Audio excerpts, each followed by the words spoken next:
Students, जैसा कि आपको पता है कि आपका जो लास्ट लेक्चर था हमने उसमें चैप्टर नंबर 9 डिस्कस किया था, 9.3 और 9 चैप्टर की रिव्यू एक्सरसाइज। अब हम आगे मूव ऑन होते हैं और चैप्टर नंबर 10, जो चैप्टर नंबर 10 है ARP के मुताबिक आपके जस्ट इसकी रिव्यू एक्सरसाइज इंक्लूड है, बाकी कोई चीज़ इस चैप्टर की इंक्लूड नहीं है। ठीक है, तो आपके पास चैप्टर 10 का नाम है कॉन्ग्रुएंट ट्राइएंगल्स। इसकी जस्ट जो एक्सरसाइज है इसमें क्वेश्चन नंबर 1 एक्सक्लूड है, 2, 3, 4 और 5 इंक्लूड है। अब कुछ स्टूडेंट्स ये भी कहेंगे कि इसका क्वेश्चन नंबर 2 जो है वो एक्सक्लूड है, इंक्लूड नहीं है। कुछ ALPs में इंक्लूड है और कुछ में क्या एक्सक्लूड है। तो हम ये कर लेंगे ताकि अगर आपका ये क्वेश्चन आ भी जाता है तो आप इजीली अटैम्प्ट कर लें। बहुत इजी सा क्वेश्चन है। कोई क्वेश्चन नंबर 2 आपके पास दिया हुआ है, in triangle ABC is congruent to triangle LMN, then आपने क्या करना है, आपने बताना है कि ट्रायंगल कब कॉन्ग्रुएंट होती है। तो मैं इस एक्सरसाइज को शुरू करने से पहले आपको थोड़ा सा कॉन्सेप्ट दे दूं कि जो होती है आपके पास ट्रायंगल, अगर ट्रायंगल्स कब कॉन्ग्रुएंट होती हैं, ठीक है, अगर उसकी तीनों साइड्स के इक्वल हो, या फिर दो साइड और एक एंगल इक्वल हो दो साइड और एक एंगल के, इसी तरह दो एंगल और एक साइड इक्वल हो दो एंगल और एक साइड के, या फिर तीनों एंगल इक्वल हो तीनों एंगल के।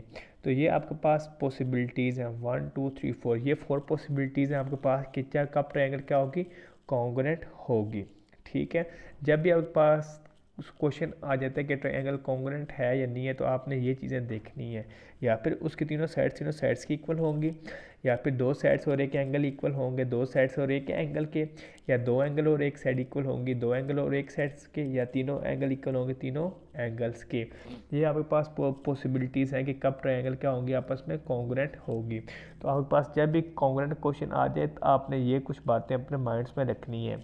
इसी तरह जब हम आगे मूव ऑन होंगे अपने चैप्टर की जानिब, यानी चैप्टर नंबर 12 की जानिब, उसके 2 थ्योरम इंक्लूड हैं, तो उसमें भी आपने इसी तरह प्रूफ करना है, या फिर उनकी दो साइड और एक एंगल इक्वल होंगे, या फिर तीनों एंगल्स इक्वल होंगे, या फिर तीनों साइड्स इक्वल होंगे। इस तरह आपने क्या करना है, प्रूफ करना है। तो आप सबसे पहले ये कुछ बातें अपने माइंड में बिठा लें कि कैसे ट्रायंगल्स क्या होती है, कॉन्ग्रुएंट होती है। आई होप आप सब बच्चों को ये कॉन्सेप्ट समझ आ गया होगा जो मैंने आपको अभी समझाया। अब हम मूव ऑन होते हैं अपने एक्सरसाइज की जानिब। तो एक्सरसाइज है आपके पास क्वेश्चन नंबर 2 दिया हुआ है, in triangle ABC congruent to triangle LMN, then पहला पार्ट मेजरमेंट एंगल M किसके इक्वल होगा। अब देखें, अगर मेजरमेंट एंगल M देखूँ तो M आपके पास एंगल क्या दिया हुआ है, 30 डिग्री दिया हुआ है। जो दूसरा एंगल है उसमें एंगल B क्या दिया हुआ है, 30 डिग्री दिया हुआ है। तो मैं क्या कहूँगा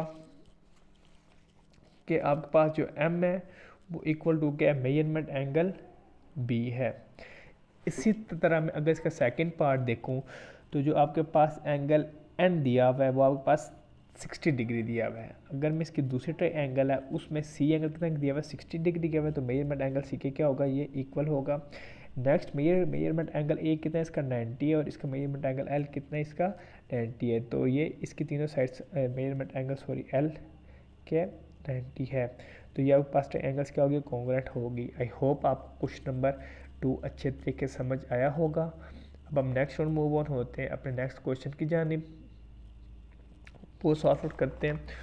तो क्वेश्चन नंबर आपके पास दिया हुआ है क्वेश्चन नंबर 3 इसका, if triangle ABC is congruent to triangle LMN। अब ये जो साइन आपके पास दिया हुआ है ये ट्रायंगल का साइन है, ठीक है, ये आपने भूलना नहीं है। ऐसे साइन जो जब आपके पास बना होगा ये आपके पास ट्रायंगल का साइन होगा, तो आपने इसको ट्रायंगल पढ़ना है। और अगर ऐसे साइन बना होगा तो इसको हम एंगल कहेंगे, तो आपने इसका एंगल पढ़ना है, इसको कहेंगे आप कॉन्ग्रुएंट टू, ठीक है। Then find the value of X, आपने किसकी वैल्यू फाइंड करनी है, एक्स की वैल्यू फाइंड करनी है। अब देखें आपके पास इस क्वेश्चन में जो है आपके पास जो है C 60 डिग्री दिया हुआ है फर्स्ट एंगल में, A 40, B 80, M और दूसरे ट्रायंगल में आपके पास m 80 डिग्री दिया हुआ है, l आपके पास 40 और n क्या दिया हुआ है, x दिया हुआ है। तो इस जिस तरह आपने लास्ट क्वेश्चन में किया, हम एक ट्रायंगल को कॉन्ग्रुएंट इक्वल कर लेते हैं दूसरे के। तो आपके पास क्या होगा, पहले आप लिख लें measurement angle c is equal to dash, इसी तरह measurement angle a is equal to, इसी तरह measurement angle b is equal to,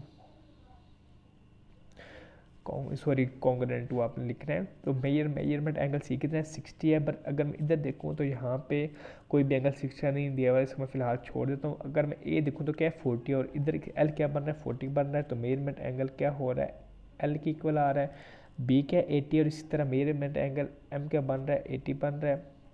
तो ये आपके पास क्या आ गया, मेजरमेंट एंगल 40 के डिग्री के हो गए और ये कितने के हो गए 80 के हो गए।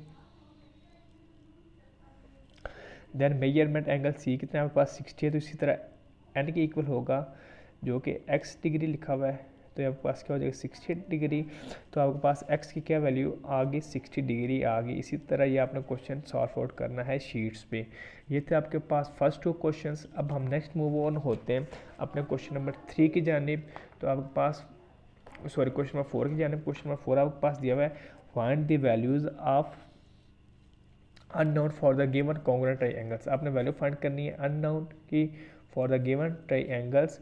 अब देखें ये जो आपके पास लाइन डली होती है ना, इसका मतलब होता है जो ए बी है ना वो कॉन्ग्रुएंट है ए सी की, यानी कि जो ए बी लेंथ है उसकी इक्वल है ए सी की लेंथ की। तो आपने इस बात से नहीं घबराना, ये आपको जहाँ जहाँ पे अगर ये दो लाइन्स हैं तो ये यानी कि ए बी डी इक्वल है, यानी कॉन्ग्रुएंट है डी सी के। ठीक है, आपके पास क्वेश्चन 4 दिया हुआ है, find the values of unknown for the given congruent triangles. आपने वैल्यू का फाइंड करनी है अननोन की for the given congruent triangles की। तो चलें हम ये क्वेश्चन सॉल्व आउट करते हैं।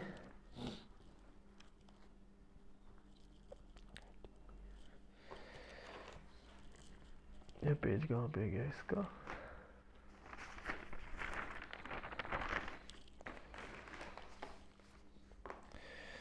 ये लाइन तो टेढ़ी बनी है, बिल्कुल स्ट्रेट बननी चाहिए थी आपके पास। ये आपके पास मैंने डायग्राम पहले से बना ली थी। तो आपके हमेशा याद रखिएगा जो दरमियान में होता है उसी पे क्या बनना होता है, एंगल बनना होता है। तो हम ले लेते हैं आपके पास triangle A D B congruent to triangle A D C, triangle A D B congruent to triangle A D और सी के। तो आपको नज़र आ रहा है कि उसने खुद बताया हुआ है, इस पॉइंट का नाम मैं देना भूल गया, ये बी है और ये क्या है सी है। तो आपके पास लिखा आ रहा है जो आपके पास है बी डी है वो लाइन है कि वो इक्वल है सी डी के,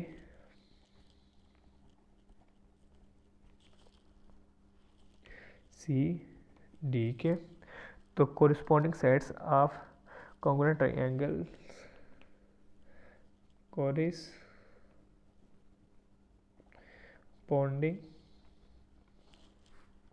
साइड्स ऑफ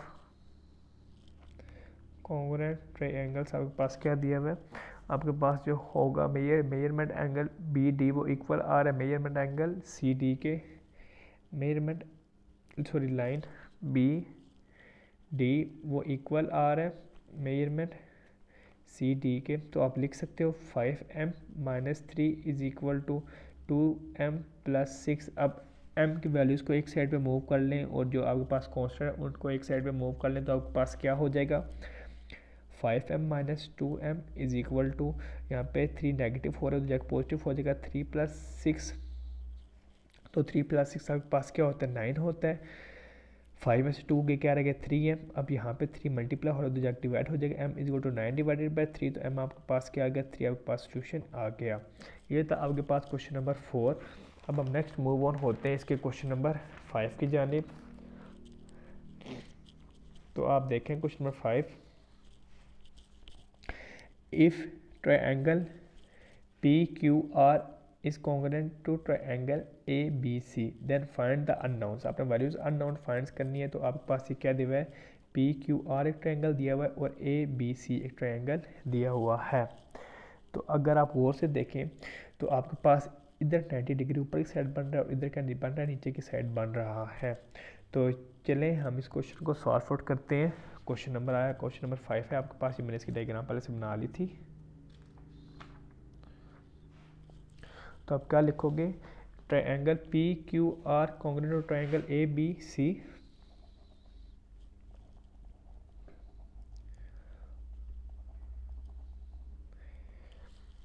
आपके पास क्या होगा, therefore B D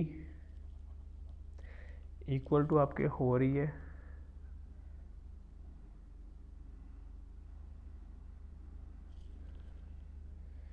B D equal to,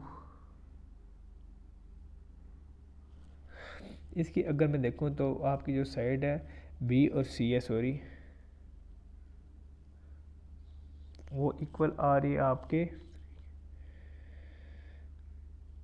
अगर मैं इसको ट्रायंगल को स्टार्ट करता हूँ, अगर मैं इसको गौर से देखूँ तो मैंने ये पॉइंट गलत लिख दिए थे। आपके पास ए बी इक्वल आ रही है क्यू पी के, A B is equal to Q P आप लिख लें तो आपके पास क्या होगा, corresponding side of congruent triangle, corresponding sides of congruent triangles. तो आपके पास क्या होगा, एक्स इज इक्वल टू क्या आ गया, 3 सेंटीमीटर आ गया। इसी तरह जो आपके पास साइड है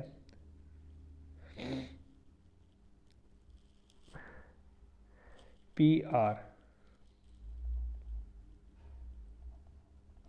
वो इक्वल आपके पास बन रही है ए सी के,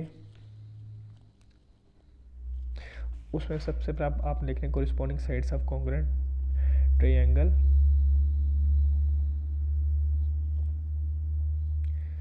साइड्स ऑफ कॉन्ग्रुएंट ट्रायंगल्स। तो आपके पास क्या होगा, y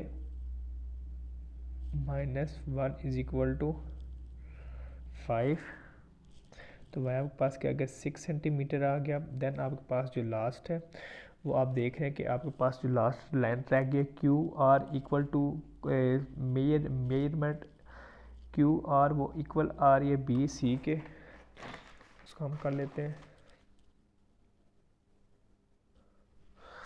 तो आपके पास क्या आ गया, also Q R is congruent to B C, तो कोरिस्पोंडिंग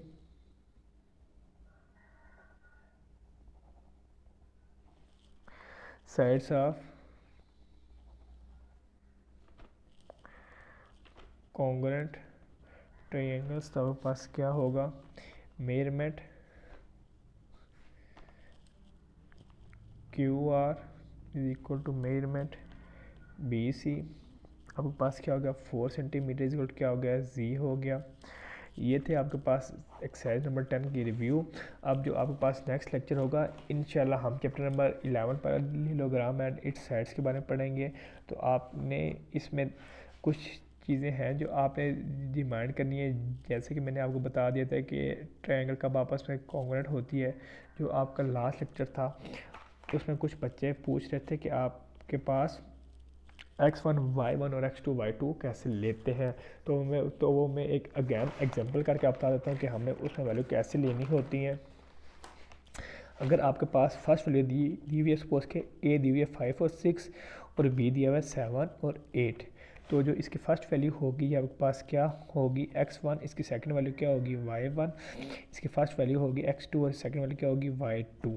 ठीक है, आपने इसी तरह वैल्यू लेनी है जब आपने डिस्टेंस फार्मूला अप्लाई करना है या फिर आपने मिड टर्म ब्रेक की वैल्यूज़ अप्लाई करनी है। तो अगर मैं देखूँ तो आपके पास डिस्टेंस फार्मूला होता है कि आपने अच्छी तरीके से याद कर लें। डिस्टेंस फार्मूला आपके पास इक्वल होता है square root of x2 minus x1 का whole square plus y2 minus y1 का होल स्क्वायर। इसी तरह आपके पास मिड पॉइंट का फार्मूला होता है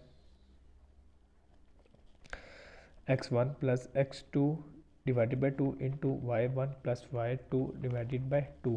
तो आपने ये दोनों फार्मूलाज अप्लाई करने हैं अपना सोल्यूशन निकालने के लिए, ठीक है। जब भी आपके पास मिड यानी कि या फिर डिस्टेंस फाइंड करना आता है या फिर मिड पॉइंट फाइंड करने का आता है तो ऐसे निकालता है। और नेक्स्ट बात एक ये भी है कि जब भी आपने दो पॉइंट्स के दरमियान डिस्टेंस फाइंड करना होता है तो आप उसमें हमेशा डिस्टेंस फार्मूला अप्लाई करते हैं। और जब दो पॉइंट्स के दरमियान आपने मिड पॉइंट फाइंड करना होता है तो आप उसमें मिड पॉइंट अप्लाई करते हैं। तो आज का लेक्चर जो आपका इतना ही था। नेक्स्ट लेक्चर में हम इंशाल्लाह इसका चैप्टर नंबर 11 नेक्स्ट वीक में चैप्टर नंबर 11 और 12 डिस्कस करेंगे। तो आज के लिए इतना ही। अल्लाह हाफिज़। चलिए क्वेश्चन आंसर तरफ आते हैं।